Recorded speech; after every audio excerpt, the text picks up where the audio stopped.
Hello दोस्तों, welcome to the brain box. एक बार फिर से आपका स्वागत है हमारे YouTube channel the brain box में। दोस्तों, कहानियाँ हमारे मनोरंजन का एक अभिन्न अंग है।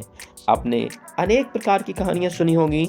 कई कहानियाँ आपको हंसाती हैं तो कई कहानियाँ आपको रुलाती हैं, कई कहानियाँ आपको आश्चर्यचकित करती हैं। जी हाँ, आपने रोमांचक कहानियाँ, आपने मनोरंजक कहानियाँ, प्रेरणादायक कहानियाँ, साथ ही साथ आपने फ़नी स्टोरीज यानी कि मज़ेदार कहानियाँ भी पढ़ी होंगी। लेकिन अलग अलग माहौल के साथ अलग अलग लोगों को अलग अलग तरह की कहानियाँ पसंद आती हैं। आज हम बात करेंगे हॉरर स्टोरी की। जी हाँ दोस्तों, कई लोगों को हॉरर स्टोरीज काफ़ी ज़्यादा पसंद होती हैं। तो आज हम लेकर आए हैं एक ऐसी ही हॉरर स्टोरी जो आपके अनुभव को एक रोमांच से भर देगी।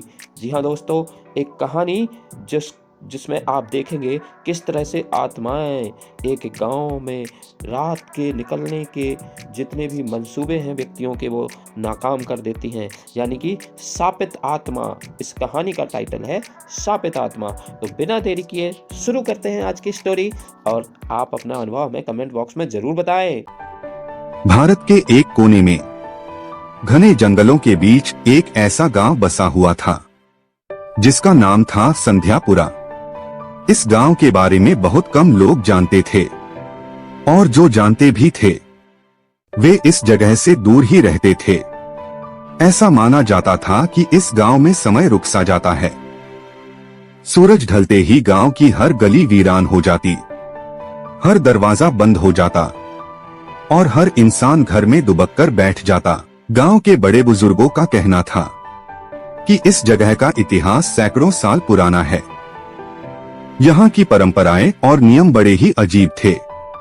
सबसे महत्वपूर्ण नियम यह था कि सूरज ढलने के बाद गांव से बाहर न जाना और न किसी अजनबी को अंदर आने देना। अनजान यात्री एक दिन एक युवा यात्री जिसका नाम विक्रम था इस गांव की ओर आया। वह एक खोज करता था जिसे रहस्यमयी जगहों की कहानियां आकर्षित करती थीं। उसने गांव के अजीब नियमों के बारे में सुना था और उसकी जिज्ञासा ने उसे यहां तक पहुंचाया। गांव में पहुंचते ही विक्रम ने देखा कि यहाँ के लोग बेहद शांत और सहमे हुए लगते थे। वह हर किसी से गांव के नियमों और उनके पीछे के कारणों के बारे में पूछता, लेकिन कोई कुछ बताने को तैयार नहीं था।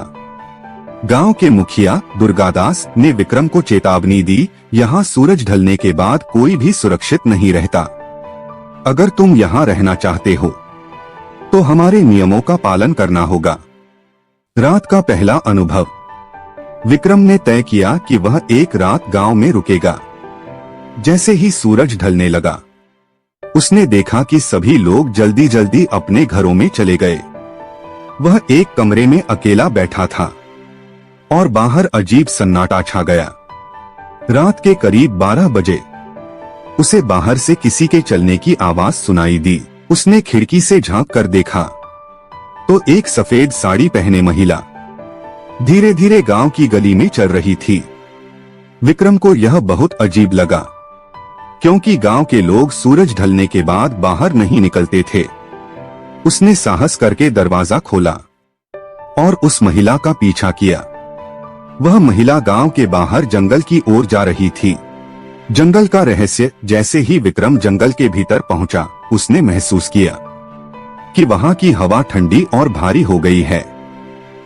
अचानक वह महिला गायब हो गई। विक्रम ने चारों ओर देखा तो पाया कि वह किसी पुराने खंडहर के पास खड़ा था।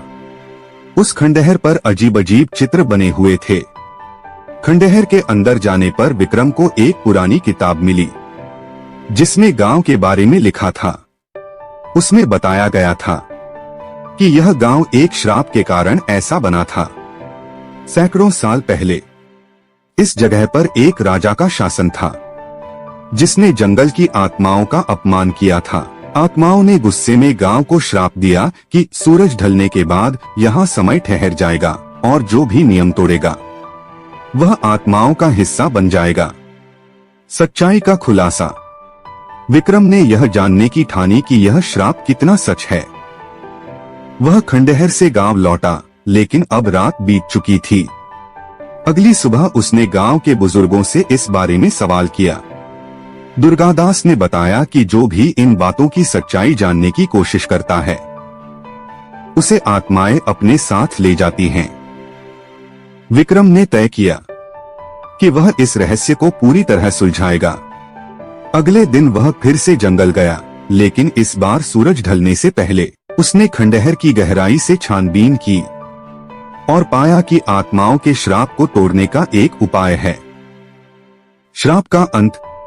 खंडहर में मिली किताब के अनुसार अगर कोई व्यक्ति जंगल की आत्माओं से माफी मांगे और उनके लिए दीप जलाए तो श्राप खत्म हो सकता है। विक्रम ने साहस करके यह काम किया।